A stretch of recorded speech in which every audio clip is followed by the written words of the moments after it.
เกี่ยวกับเรื่องสภาพการนำใช้รถ EV โดยเฉพาะรถ2ล้อ3ล้อหรือว่า4ล้อในสปป.ลาวในขณะที่วิกฤตน้ำมันเชื้อไฟที่ขาดแคลนและก็ราคาแพง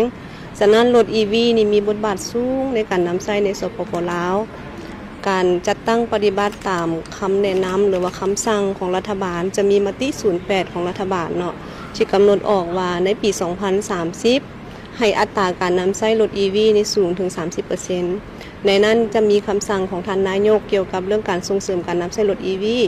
ในด้านของกระทรวงโยธาที่เป็นผู้รับผิดชอบเกี่ยวกับเรื่องการคุ้มครองยานพาหนะและขึ้นทะเบียนพวกเขาก็ได้กำหนดนโยบายเกี่ยวกับเรื่องการนำใช้รถ EV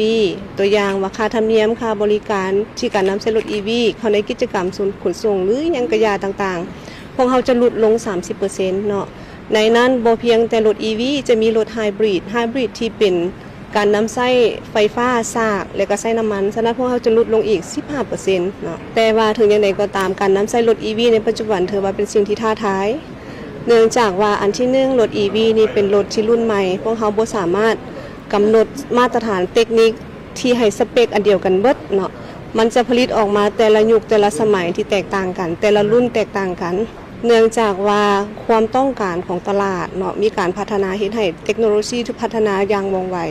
แต่สิ่งที่ท้าทายเกี่ยวกับการนำใช้รถ EV อันที่1และแม่นพวกเขาเห็นว่าสถานีซากเนาะ100 ปลายกว่าแห่งนี้56แห่งมันอยู่นครหลวงฉะนั้นบ่ทันได้กระจายไปทั่วประเทศปัญหาที่2ก็คือโครงหลังพื้นฐานเป็นต้นถนนหนทางรถ EV นี้ถ้าหากว่าเขาใช้กับเส้นทางขรุขระเกี่ยวกับเรื่องยางรถนี่ก็อาจจะแพ้เนาะอาจจะเสียหายไว้ก่อนอายุการใช้งานจะปัญหาสำคัญและแม่นเกี่ยวกับเรื่องการซากในครัวเรือนเนาะถ้าหากว่าระบบที่พวกเขาติดตั้งนั้นบ่มีระบบเซฟตี้พวกเขาก็เป็นห่วงเกี่ยวกับเรื่องปัญหาอื่นๆเป็นต้นอัคคีภัยบ่เนาะอันนี้สิ่งที่พวกเขาเป็นห่วงฉะนั้นถึงอย่างใดก็ตามรัฐบาลก็เปิดโอกาสเปิดช่องทางให้ทั้งผู้ประกอบการผู้สมใช้ในการเลือกที่จะสมใช้เนาะว่าอันรถ EV เหมาะสมกับเฮาแนวใดแล้วก็ให้พวกเขาศึกษารายละเอียดดีๆก่อนที่พวกเขาตัดสินใจเพราะว่ามูลค่าของรถ EV ก็เป็นมูลค่าที่สูงฉะนั้นก็ถือโอกาสเรียกร้องเนาะภาคส่วนที่เกี่ยวข้องโดยเฉพาะเกี่ยวกับเรื่องผู้ที่คุ้มครองสถานีสายซากก็ให้รับประกันว่า1ได้มาตรฐาน2และแม่นเพียงพอต่อกับการสร้างเนาะอันที่3ที่พวกเขาเรียกร้องหันและแม่นเกี่ยวกับเรื่องการคุ้มครองแบตเตอรี่หลังจากที่นำใช้แล้วพวกเขาจะมีกระบวนการทำลายเก็บเมียนแนวใดหันเจ้าเพราะว่าบ่อยากให้มันเป็นปัญหาตามมาของสิ่งแวดล้อมแผนระยะยาวของพวกเขาที่จริงพวกเขากำหนดเกี่ยวกับเรื่องการนำใช้รถ EV ฮอดปี 2030 เนาะให้ได้30ส่วนห้อยในนั้นหมายความว่าพวกเขากวมเอาเมื่อทุกประเภทยานพาหนะเป็นต้น2ล้อ3ล้อแล้วก็4ล้อรถบรรทุกดีแท้พวกเขาอยากขยายการนำใช้ไปฮอดเกี่ยวกับเรื่องการบรรทุกเนาะแต่ว่าเรื่องความอาจสามารถในการหับหรือว่าหับน้ำหนักหันตัวนี้สำคัญหลายพวกเขาเป็นห่วงอยู่บนที่ว่า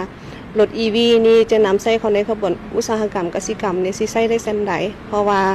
เกี่ยวกับว่าการใช้วัตถุมะทะมันสิคือกันกับตัวรถน้ำมันบ่เนาะฉะนั้นมันเป็นเรื่องใหม่สำหรับสปป.ลาวพวกเขาต้องได้มีการศึกษาและก็เรียนรู้ประสบการณ์ด้วยการนำใช้มันตัวมันจริงเนาะฉะนั้นนโยบายของรัฐบาลเปิดแต่ว่าพวกเขาก็คอยใช้คอยเบิ่งความเป็นจริงไปการนำเข้ายานพาหนะติดพันกับ3กระทรวงกระทรวงอุตสาหกรรมและการค้ากระทรวงโยธาก็คือกรมขนส่งเนาะเบื้องกระทรวงโยธาพวกเขาคุ้มครองและแม่นพวกเขากวดกาเกี่ยวกับใบยั่งยืนมาตรฐานเนาะมาตรฐานความปลอดภัยมาตรฐานต่อสิ่งแวดล้อมและพวกเขาจะกวดกาเกี่ยวกับใบอนุญาตเทคนิคเนาะใบอนุญาตเทคนิคหมายความว่าพวกเขาจะกวดว่ารถที่จะนำเข้ามาจำหน่ายขึ้นทะเบียนหรือว่าสมใช้ในสปป.ลาวนี่จะต้องสอดคล้องกับกฎหมายยานพาหนะเป็นต้นพวงมาลัยขัวหรือว่าความแห้งถ้าหากว่าเป็นรถจักรพวกเขาจะเอาแต่ 0.25 กิโลวัตต์ขึ้นไปฉะนั้นข้าพเจ้าก็ถือโอกาสฝากไปถึงพ่อแม่ประชาชนผู้ที่ว่ามีแผนจะซื้อยานพาหนะที่เป็นรถจักรขอให้กวดสอบว่ายานพาหนะที่ทานซื้อนั้นอันที่1เอกสารครบถ้วนบ่เนาะ2และแม่นว่าได้ตามมาตรฐานเทคนิคคือตัวอย่างความแห้งต้องแม่น 0.25 ขึ้นไปเนาะ0.25 กิโลวัตต์ขึ้นไปตัวนี้ถือว่ารับประกันและก็มีเอกสารครบถ้วนพวกท่านสามารถขึ้นทะเบียนได้กรณีพวกท่านบ่เช็คข้อมูลก่อนซื้อแล้วห้านบ่มีเอกสารเกี่ยวข้องพวกเขาบ่สามารถไปขึ้นทะเบียนเนื่องจากว่ารถคันดังกล่าวบ่ได้นำเข้ามาถูกต้อง2บ่ได้มาตรฐานเทคนิคการก่อสร้างสมแปลงเส้นทางระยะใหม่นี่เห็นว่าเป็นเวียกใหม่ ที่พวกเราเลี้ยงจะต่างปฏิบัติให้เป็นตัวอย่างอยู่ในอยู่ทางที่เก่าเนาะขาดคะเนว่าอยู่ในไทยเดือนที่5นี้จะจัดทางการดำเนินการเก็บเงินค่าผ่านทางอันนี้เป็นอันละเอียดอ่อนแต่ว่าเฮาเห็นว่าเฮาได้ไปถามถามสมาคมขนส่งสมาคมผู้โดยสารเนี่ยเห็นว่าก็สามารถรับได้เพราะว่าเฮาสอนแปลงทางโรงเรียนนี่เด้เห็นว่าไปมาสะดวกสบายคันทางสภาพเก่าก็แล่น 6-7 ชั่วโมงในปัจจุบันก็แล่นโรงเรียนแล้วแล่นประมาณ3ชั่วโมง3-4 ชั่วโมงก็ฮอดจุดหมายปลายทางก็เห็นว่ามันก็ตอบโจทย์นอกจากบ่สิ้นเปลืองน้ำมันก็บ่เปลืองรถก็บ่เปลืองใส่จ่ายตามถนนหนทางก็ลดน้อยถอยลงหลายอันนี้เห็นว่าเขาเจ้าก็สังคมส่วนใหญ่ก็ยอมรับผมเดียวกันนั้นเน้นนักการก่อสร้างการซ่อมแปลงทางกองทุนทางนี้เป็นเบียงงานหนึ่งที่พวกเราได้ยกขึ้นมาเลยเปลี่ยนกันซึ่งเห็นว่าทั้งเจริญส่งชินขั้นที่เราร่วมแล้วส่งชินกับเห็นดีสนับสนุนเพราะว่าปีนี้เป็นปีเทอมบิดที่ทั้งรัฐบาลได้มอบให้องค์การปกครองท้องถิ่นเป็นเจ้าการนับทางหลวงแห่งชาติทางหลวงท้องถิ่นก็มอบให้แขวงหมดในการเริ่มจะตั้งปฏิบัติก็มันเริ่มแต่เดือนตุลาเนาะเริ่มที่เดือนตุลาของทุกๆปีนับจากนี้ต่อไปเห็นว่าก็เริ่มจะตั้งปฏิบัติคือผ่านมาเนี่ยเป็นพวกเราก็เจอปัญหาแท้การซ่อมแปลงทางเนี่ยเป็นเขาเริ่มในเดือนมังกรเฮ็ดให้ขั้นตอนการปฏิบัติต่างๆนั้นเลยไปการประมูลการคัดเลือกบริษัทฮอดเดือน4เดือน5จริงแล้วเฮ็ดให้เกิดมีปัญหาหางเสียงจมว่าจากสังคม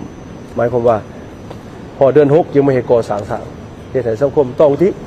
พวกเฮามาเฮ็ดทางยามฝนนี่มันบ่ได้เฮาก็ปรับเปลี่ยนรัฐบาลปรับเปลี่ยนแบบต้องเริ่มเดือน10ของทุกๆปีเห็นว่าก็เริ่มปฏิบัติปีนี้เห็นว่าก็มีท่าดีหลายเห็นว่าทุกคะแนนการก็ตอบโจทย์บางส่วนว่าสังคมผู้ส้มใส่เส้นทางก็รู้สึกว่าก็ดีใจเข้าใจแต่ก็เห็นว่าสภาพเส้นทางเป้ๆนี่ก็หลายนั่นแหละสิ้นหอนก็มีจำกัดแล้วก็การจัดตั้งปฏิบัติผ่านมาก็มันก็มีหลายอันเนื่องจากปัญหาหลักๆเส้นทางของเป้ๆก็นึ่งก็ย้อนกันปัญหากันการเปลี่ยนแปลงของดินฟ้าอากาศในภัยธรรมศาสตร์นักหน่วงในทิ้นห่อนก็มีจำกัดกลไกของพวกเราเนี่ยก็บ่สอดคล้องปานใดคือมีการดัดปรับแหละแต่ก่อนเริ่มเดือน1มาเดือน4เดือน5จังได้เฮ็ดทางเริ่มเดือน10ฉะนั้นต่อไปก็สิไวขึ้นเนาะเกี่ยวกับสภาพเส้นทางเนาะโดยเฉพาะและเป็นการจัดตั้งปฏิบัติมติ165ของสภาแห่งชาติเนาะเกี่ยวกับการริเริ่มโครงการ OPPRC ว่าปัจจุบันของพวกเขาก็ได้เซ็นสัญญากับผู้ลงทุนไป1สัญญาเนาะเกี่ยวกับการริเริ่มกะเกี่ยมจัดตั้งปฏิบัติโครงการดังกล่าวนี้และอยู่ในมุมมองนี้ประมาณกลางเดือนพฤษภาคมพวกเขาก็จะเซ็น MOU กับบรรดาผู้ลงทุนอีกจำนวน3เส้นทางเนาะก็คือทางเล็ก6ทางเล็ก 6A แล้วก็ทางเล็ก 6B ความยาวก็ประมาณ152กิโลเมตรและนอกจากนั้นเกี่ยวกับการพัฒนาเส้นทางอยู่ใน